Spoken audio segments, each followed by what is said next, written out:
এখন কি একটা আরেকটা কথা বলি, যে এই যে যখন একটা রিং ঢোকাইছেন আরো যখন আগুন লাগে তখন কিন্তু এরকম রিং গুলো 10-20টা ঢোকে। তখন কি বলে, অন্যগুলো যদি ঢুকতে না পারে তখন বলে যে ওরা বিজি করে রাখে, বুঝছেন? বিজি। আর আমার লাইফে জীবনে কোনোদিন শুনিনি যে ফায়ার সার্ভিস মানে দেরিতে আসে না, এই কথা শুনিনি। সারা জীবনই শুনছি ফায়ার সার্ভিস দেরিতে আসছে, দেরিতে আসছে।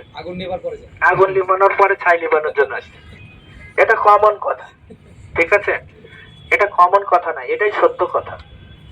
কারণ একটা দুর্ঘটনা যদি হাউস বিল্ডিং এ ঘটে, তো সেখানে কিন্তু আমার অফিস প্রায় দেয়াবাড়ি, ওখান থেকে আসতে তোমার সময় লাগবে। এই সময় পর্যন্ত আপনার কি করণীয়? আপনার করণীয়টা কি? সাধারণ মানুষ দাঁড়িয়ে দাঁড়িয়ে দেখে, ঠিক আছে? আপনার করণীয়, আপনার করণীয় হচ্ছে নাপা ট্যাবলেটের মতো। ফায়ার ব্রিগেড যখন হবে তখন অ্যান্টিবায়োটিক হিসাবে কাজে আসে। আপনার একটা আগুন লাগছে হয়তো ডিবি বোর্ডে, এটা সুইচে, কিচেন রুমে ছোট্ট একটা আগুন, আপনি ফায়ার এক্সটিংগুইশার দিয়ে ব্যবহার করলেন, আগুনটা শেষ, জানমালের ক্ষয়ক্ষতি হলো না। এখন এই আগুনটা যদি বড় হয়ে যায় তাহলে কিন্তু ওই সে অ্যান্টিবায়োটিকের মতো লাগে। আমরা একটা প্রতিষ্ঠান, আপনারা বলবেন যে এখান কত 13 তলা বিল্ডিং, এই 13 তলা বিল্ডিং আমাদের বাংলাদেশ ফায়ার সার্ভিস সিভিল ডিফেন্সের এখন সক্ষমতা আছে ইন্টারন্যাশনালি 26 তলা পর্যন্ত ওঠার ভেহিকেল আছে ইন্টারন্যাশনাল, সেটা বাংলাদেশ সরকারেরও আছে ফায়ার ব্রিগেডের। এখন 26 তলা পর্যন্ত ওঠার মতো ভেহিকেল আছে, বাট আমরা অনুমতি দিই কত তলা? এখন বাংলাদেশের সর্বোচ্চ বিল্ডিং যেটা হয়েছে সেটা হচ্ছে কুষ্টিয়ায়, বিআরবি কেবল একটা হয়েছে 42 তলা। তো এই 42 তলা, আমি আমার সক্ষমতা আছে 26 তলা, বাট আমি 42 তলার অনুমতি কেন দিলাম? আমাদের কাছ তো এনওসি নেওয়া হয়। এই জন্য দেওয়া হয়েছে যে বিশ্বে কি আর কোনো নেই, 100 তলা বিল্ডিং নাই, সেখানে এই 26 তলা পর্যন্ত ভেহিকেল আছে, কিন্তু তারা 100 তলা অনুমতি কেন দেয়? তাদের প্রত্যেকটা বিল্ডিং, প্রত্যেকটা ফ্লোর এরকম 10টা ফায়ার ব্রিগেডের সক্ষমতা শক্তি দিয়ে তৈরি। ওখানে আপনার ফায়ার লিফট আছে, আপনাদের আছে এখানে কি প্যাসেঞ্জার লিফট, আর ওখানে আছে কি প্যাসেঞ্জার লিফট তো আছেই, বাট ফায়ার লিফটও আছে। ফায়ার লিফটে কি হবে, আপনার এই বিল্ডিং থেকে ফায়ার লিফট আরো 10 ফিট দূরে আছে। আপনার একটা দুর্ঘটনা ঘটছে, আপনি ফায়ার লিফট দিয়ে নেমে চলে যাবেন। ফায়ার লিফট দিয়ে আপনি 100 তলার উপর থেকে নামতে আপনার কত 2-3-4 মিনিট লাগে। আর আমাদের এই লিফট গুলো ব্যবহার করা যাবে? আগুন লাগলে, ভূমিকম্প হলে ব্যবহার করা যাবে না, এটা তো সম্পূর্ণ আমরা নিষেধ। কারণ বসুন্ধরায় কিন্তু আগুন লেগেছিল, সেখানে কিন্তু 7 জন লিফটের মধ্যে মারা গেছিল। তড়িঘড়ি করে নামতে গেছে, মনে করে যে এই লিফটে নেমে যাব তাড়াতাড়ি, পরে ওর মধ্যে 7 জন মারা গেছে। কারণ আগুন লাগলে পরে তো তখন লিফট, এটা তো বৈদ্যুতিক চলে, এই জন্য কখনো লিফট ব্যবহার করা যাবে না।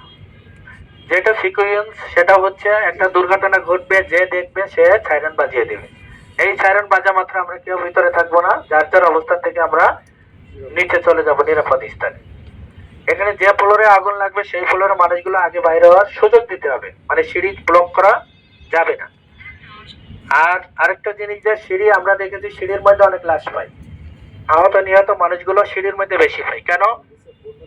যখন নামার সময় তখন কিন্তু তারা ধাক্কাধাক্কি করে নামে, যে সামনে পায় সে ধাক্কা দিলে কিন্তু পড়ে যায়, পরের কিন্তু সে কোথায় আছে সেটা চিন্তা করে না, মানুষ কিন্তু তার উপর দিয়েই রুলিং চলতে থাকে।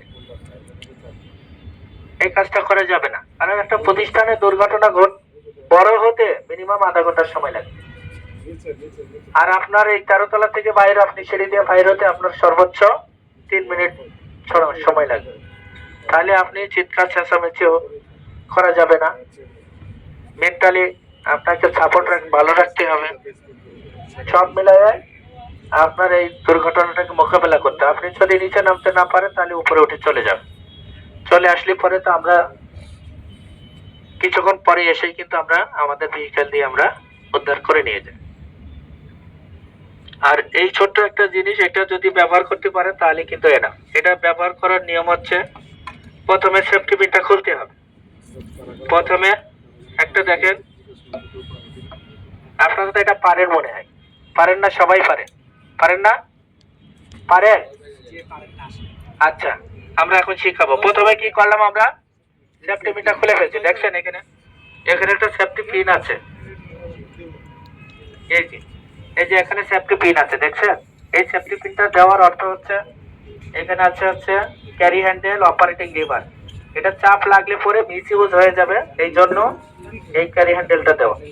তাহলে প্রথম কাজ হবে, আমি সেফটি পিনটা খুলে ফেলবো, তারপরে হুজ পাইপটা আগুনের দিকে তাক করব। মনে করেন এসিতে লাগুক বা যেখানে লাগুক সেখানে আমরা কি করব, তাক করব। তারপরে কি করব, আমরা এই যে অপারেটিং লিভারে আমরা চাপ দেব।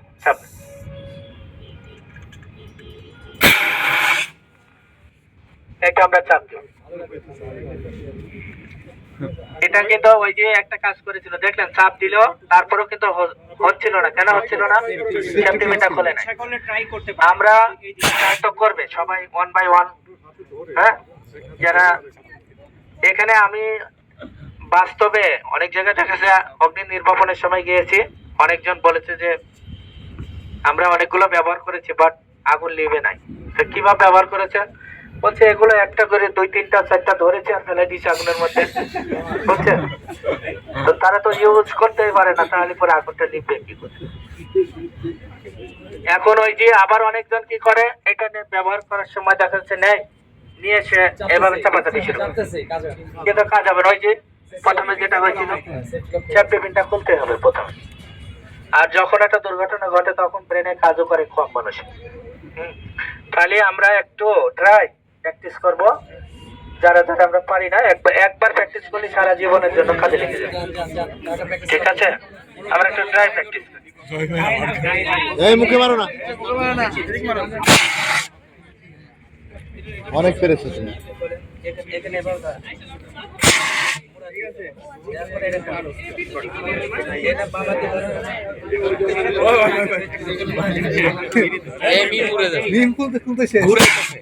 কথা ঘুরাইতেছে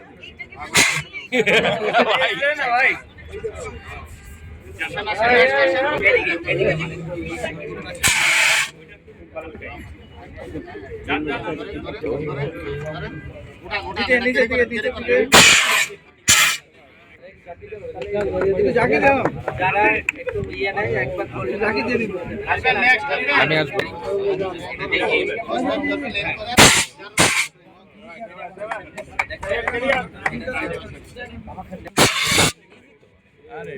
বুঝে গেছি ব্যাপারটা। হ্যাঁ,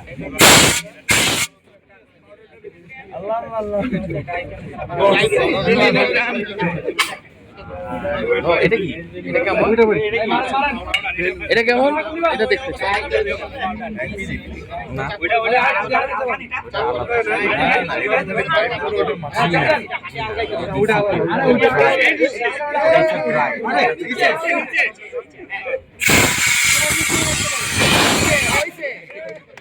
সুন্দর মারছেন, মুখে মারলে ভালো হইতো। এই যে এটাকে বলা হয় CO2, কার্বন ডাই অক্সাইড। এটা আমরা যারা বিশেষ করে মাঝখান প্লাজায় যারা আছি, আমরা কিন্তু এসি রুমে বসবাস করি, কাজগিরা রুমে। এইটাই যদি কোনো দুর্ঘটনা ঘটে আমরা এটা ব্যবহার করব, CO2, কার্বন ডাই অক্সাইড। কারণ এটা কিন্তু আমরা সরাসরি ব্যবহার করলেও কিন্তু আমরা এখানে দাঁড়িয়ে যাচ্ছি, আছে না? বাট এটা যদি এখন আমি এখানে ব্যবহার করি তাহলে কিন্তু এখানে কেউ দাঁড়াতে পারবেন না। বিধায় কাজগিরা রুমের মধ্যে যদি আগুন লাগে, তাহলে আমরা যদি ডিসিপি ব্যবহার করি তাহলে আগুন লিখবে, বাট আমাদেরও ক্ষতি হবে। বলতে কি, আমরাও হয়তো ডেড হইতে পারি, এরকম অবস্থা আছে। কারণ এটা অক্সিজেন কাট অফ করে দেবে, নিঃশ্বাস বন্ধ করে দেবে। এই জন্য এখন যদি এটা যদি আপনার এখানে যদি মারা যায় 2-3 জনের মুখে, নাকে মুখে, তাহলে আপনি 1 মিনিটের মধ্যেই কি হবে, নিঃশ্বাস নিতে পারবেন না, মারা যাবে। ঠিক আছে, এই জন্য বদ্ধ করে যেটা ইলেকট্রনিক্স ডিভাইস, সেগুলো আমরা CO2 ব্যবহার করব।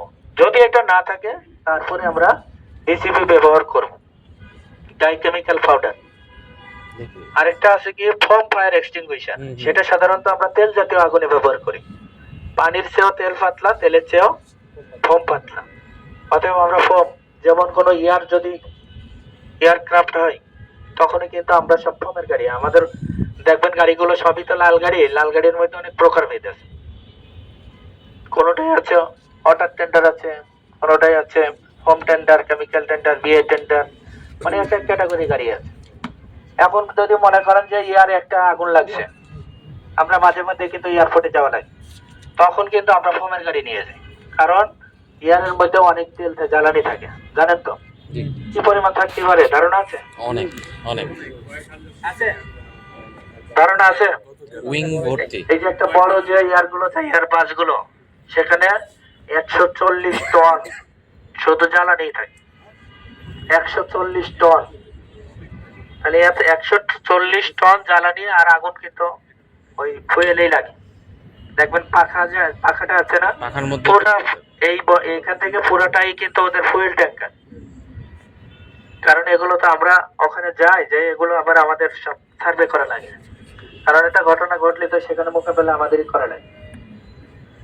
তো যাই হোক, আমরা তো এইটা যদি না হয়, তারপরেও কিন্তু আপনাদের আরেকটা সিস্টেম আছে, সেখানে হচ্ছে হাইডেন সিস্টেম, পানির ব্যবস্থা আছে।